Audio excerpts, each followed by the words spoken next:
Welcome to MTG Burgeoning, your channel for all things magic. In this video, we are going to discuss the quintessential cards needed to build the core of a Voltron Infect commander deck with Vishgraz the Doomhive as its general.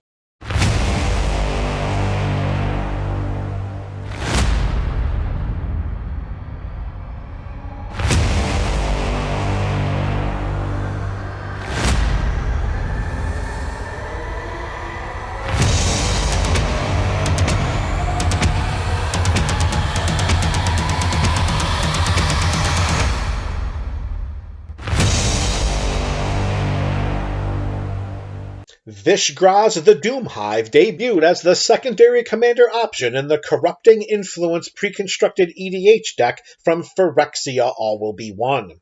Vishgraz is a 3/3 Phyrexian insect with Menace and Toxic 1 for 2 in Abzan colors. Toxic 1 means that whenever a player is dealt combat damage by Vishgraz, they also get a poison counter. This poison delivery system is different than Infect. A creature with Infect deals damage to players in the form of poison counters, and deals damage to creatures in the form of -1/-1 counters. Both Toxic and Infect are prominent features in this build.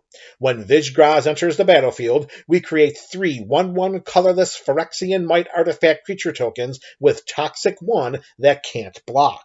As the poison counters on our opponents grow in number, the probability of our opponents losing the game grows as well. Remember, when a player has 10 or more poison counters, they lose the game.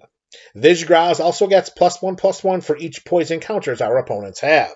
As these poison counters grow in number, the probability that our general can one-shot an opponent grows as well. In this build, Vishgraz can deliver victory through lethal commander damage or through poison counters. We want to give our opponents poison counters early and often through a vast array of poison delivery systems. Then, if our opponents have not succumbed to poison, then our evasive general, in combination with its boosted power and toughness and various components of our soon-to-be-revealed Voltron package, will finish off our opponents as we claim victory after victory after victory. Let's begin the core of this build by constructing a poison counter delivery system for the purposes of sickening our opponents to potential death while also boosting the power and toughness of our general. With the idea of evasiveness in mind, Plague Stinger is a 1/1 with flying and infect. Pestilent Siphoner is a 1/1 with flying and Toxic 1. Flencer Raptor is a 1/1 with flying and Toxic 1, and when it enters the battlefield, another target creature we control with Toxic gets +1/+1 and gains flying until end of turn. Flesh Eater Imp is a 2/2 with flying and infect, and whenever we sacrifice a creature to it, it gets +1/+1 until end of turn. Skithiryx the Blight Dragon is a 4/4 with flying and infect. We can pay a black mana and give it haste until end of turn, and we can pay 2 black mana to regenerate it. Gliss's Retriever is a 6/6 with haste and Toxic 3, and it can't be blocked by creatures with power 2 or less. Through the Retriever's corrupted ability, when it dies, we exile it, and then we return X target cards from our graveyard to our hand, where X is the number of opponents that have at least 3 poison counters. Tyrannix Rex is a massive 8/8 with trample, haste, Toxic 4, Ward 4, and it can't be countered. Skrelv, Defector Might, is a 1/1 with Toxic 1 that can't block. We can pay a white Phyrexian mana and tap it, choose a color, and another target creature we control gains Toxic 1 and Hexproof from that color until end of turn. That creature also can't be blocked by creatures of that color this turn. Speaking of not being able to block, Sidar Kondo of Jamura prevents creatures our opponents control without flying or reach from blocking creatures with power 2 or less. This human knight should allow our creatures to slip past our opponent's defenses and poison them. Behind the Scenes provides another form of potential unblockability by giving creatures we control Skulk, meaning they cannot be blocked by creatures with greater power. Once our creatures slip past our opponent's defenses, we can pay 4 and a white mana and activate Behind the Scenes ability to give creatures we control +1/+1 until end of turn. Lashiel, Clockwork Scholar, prevents all combat damage that will be dealt to attacking artifact creatures we control. Remember, the 1/1 Phyrexian Mites created by Vishgraz are artifact creature tokens. As a bonus, whenever one or more artifact creatures enter the battlefield under our control, we draw a card. This is an ability that triggers only once each turn. We can back our opponents into a very uncomfortable corner with Noxious Assault. It gives creatures we control +2/+2 until end of turn, and whenever a creature blocks this turn, its controller gets a poison counter. They're poisoned if they do, poisoned if they don't. Aside from Vishgraz, there are other ways that we can create creature tokens that can poison our opponents. At the beginning of our upkeep, we lose 1 life and Skrelv's Hive creates a 1/1 colorless Phyrexian Mite with Toxic 1 that can't block.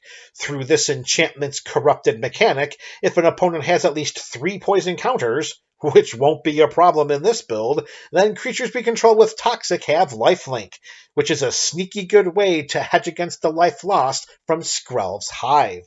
As a mana sink, we can pay 3 and a white Phyrexian mana to activate Might Overseer's ability and create an aforementioned 1/1 Phyrexian Mite. As a bonus, as long as it's our turn, creature tokens we control get +1/+0 and have First Strike. The First Strike enablement can help our creature tokens survive when they attack. At instant speed, Charge of Mites provides us the option of either creating 2 1/1 Phyrexian Mites or dealing damage equal to the number of creatures we control to target creature or planeswalker. With White Sun's Twilight, we gain X life and create X 1/1 Phyrexian Mites, and if X is 5 or more, then we destroy all other creatures. At instant speed, Carrion Call creates 2 1/1 green Phyrexian insects with Infect. Phyrexian Swarmlord kicks up the creature token production several notches. At the beginning of our upkeep, we create a 1/1 green Phyrexian insect with Infect for each poison counters our opponents have. We should be able to create a lot of infectious insects. Combat is not the only way we can poison our opponents. There are a host of spells that give each opponent poison counters, in addition to some peripheral benefits for us. Infectious Bite has target creature we control deal damage equal to its power to target creature we don't control. If our target creature has Infect, remember, it will deal damage in the form of -1/-1 counters to that creature targeted by Infectious Bite. Vraska's Fall has each opponent sacrifice a creature or a planeswalker. Pheresis Outbreak gives each creature our opponents control -1/-1 until end of turn for each poison counter its controller has. And lastly, we draw 2 cards and lose 2 life with Infectious Inquiry. We also can take advantage of our General's Enter the Battlefield trigger for the purposes of creating more and more 1/1 colorless Phyrexian Mite artifact creature tokens that have Toxic 1. We can flicker Vishgraz with Cloud Shift. Ephemerate does the same and also has Rebound, meaning that if we cast this spell from our hand, then we exile it as it resolves, and at the beginning of our next upkeep, we may cast it from exile without paying its mana cost. Flicker of Fate blinks any target creature or enchantment. Emil the Blessed's activated ability can blink another target creature we control for 3 mana. Whenever another creature we control enters the battlefield, we may pay a green or a white mana. If we do, then we put a +1/+1 counter on that creature. If it's a unicorn, we put 2 +1/+1 counters on it instead. These cards also can protect our general from our opponent's spot removal spells and abilities, as well as facilitate some combat shenanigans. Eerie Interlude and Lae'zel's Acrobatics provide additional flicker abilities through their delayed blink effects. Eerie Interlude lets us exile any number of target creatures we control and then return them to the battlefield at the beginning of the next end step. Lae'zel's Acrobatics exiles all non-token creatures we control, and then we roll our lucky d20. If the result is between 1 and 9, then we return those creatures to the battlefield at the beginning of the next end step. If the result is between 10 and 20, then we return those creatures to the battlefield, exile them again, and then finally return them to play at the beginning of the next end step. For other at the beginning of the end step triggers, Conjurer's Closet allows us to blink target creature we control, while Teleportation Circle does the same, but extends our targets to include artifacts we control as well. Since the core of this build has some creature token producing spells and abilities running alongside our general's own enter the battlefield creature token producing trigger, let's include Anointed Procession, Parallel Lives, Mondrak Glory Dominus, and Doubling Season. Each of these cards creates twice the number of tokens we create under our control. We can pay 1 and 2 white Phyrexian mana, sacrifice 2 other artifacts and or creatures we control to put an indestructible counter on Mondrak, while Doubling Season puts twice the number of counters on permanents we control as well. Panharmonicon and Elesh Norn, Mother of Machines, follow suit by triggering Vishgraz's Enter the Battlefield trigger a second time. Elesh Norn also shuts down our opponent's ETB triggers. We also can pay 2 and tap Strionic Resonator to copy Vishgraz's Enter the Battlefield trigger. Lithoform Engine follows suit and can be used to copy activated abilities in addition to instant, sorcery, and permanent spells we control. Once our opponents are poisoned, we can utilize various proliferate effects and try to knock them out of the game by giving them their 10th poison counter. Unnatural Restoration does this and returns a permanent card from our graveyard to our hand. Through the basic game-playing fundamental of playing lands, Evolution Sage proliferates whenever a land enters the battlefield under our control. Contaminant Grafter is a 5/5 with Trample and Toxic 1, and whenever one or more creatures we control deal damage to one or more players, we proliferate. We can pay 4 and tap Karn's Bastion to proliferate. We can tap Throne of Geth and sacrifice an artifact to do the same. Remember, those 1/1 Phyrexian Mites are artifact creature tokens and can be used as sacrifice fodder for the throne. Although it's not proliferation, Vorinclex Monstrous Raider puts twice the number of poison counters onto our opponents and twice the number of -1/-1 counters onto creatures. Necrogen Rot Priest has Toxic 2, and whenever a creature we control with Toxic deals combat damage to a player, that player gets an additional poison counter. This is the equivalent of increasing each creature's toxicity level by 1, which is a welcomed feature for us. Our opponents may not feel as welcomed. Let's bring this video to a close by including some cards that synergize with and enhance our Infect theme.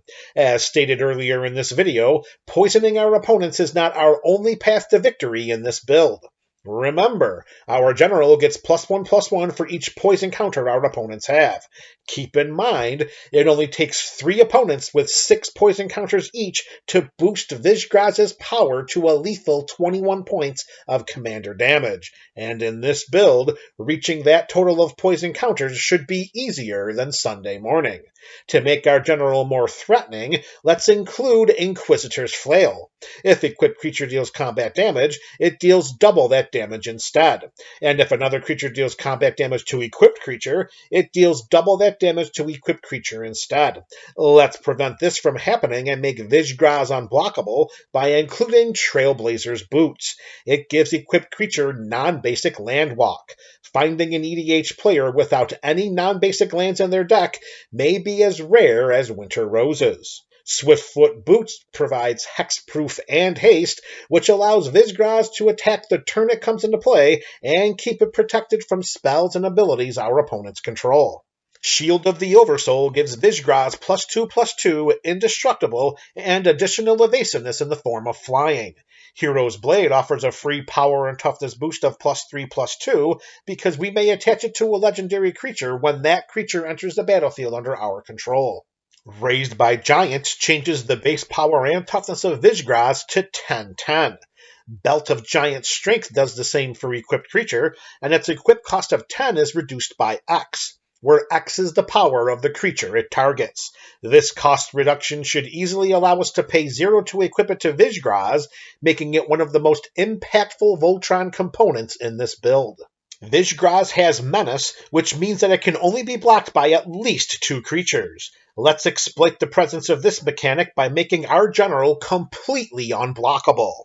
Alpha Authority is an aura that gives enchanted creature hexproof, and it can't be blocked by more than 1 creature.